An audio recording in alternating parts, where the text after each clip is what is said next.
No, you're talking about Steve Anderson. I heard someone said they saw something about Steve Anderson's crowd that he has. He makes it look bigger. He does a little trick on camera, so it looks like he's got a larger crowd than he does. Yeah. It is. It's the whole thing is deceptive.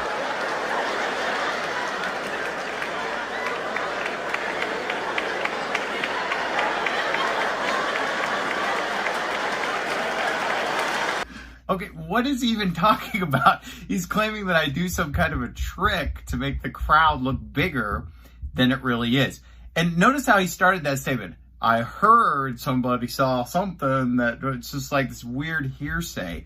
The reality is the exact opposite. The way that our church building is laid out, it's actually impossible for us to show the entire crowd on camera. So whenever you see any pictures or video of our church service, it actually makes it seem like there's less people there than there really are, because you've got a bunch of people going back this way, a bunch of people out the side. Our building is shaped weird because it's not a traditional church building.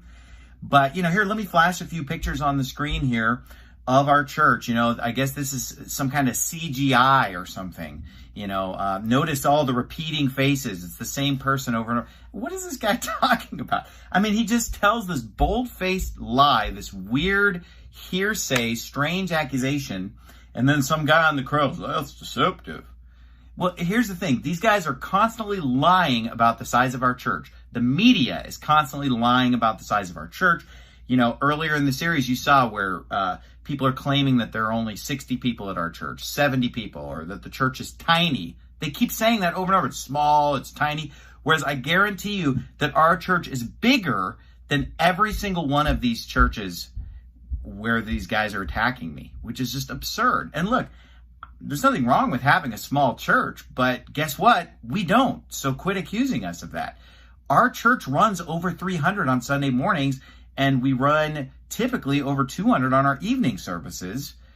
We just went to the Red Hot Preaching Conference in Sacramento, California. I preached on a Friday night there, and there were over 500 people in attendance. I think it was 504. Okay. So, these guys, they love to try to belittle me and act like our church is tiny. Well, guess what? Our church is about 4 times the size of the average independent fundamental Baptist church.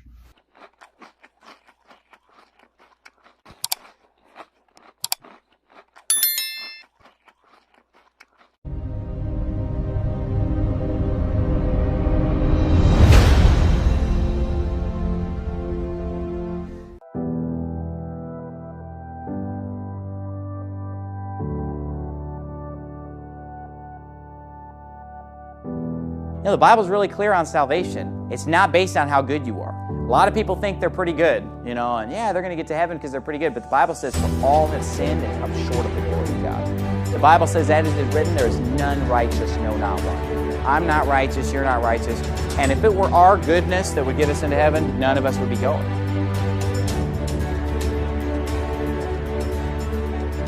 Because the Bible even says in Revelation 21:8, it says, but the fearful and unbelieving, the abominable and murderers and sorcerers and whoremongers and idolaters, and listen to this, and all liars shall have their part in the lake which burneth with fire and brimstone, which is the second death. I've lied before.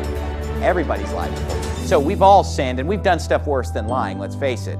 We all deserve hell.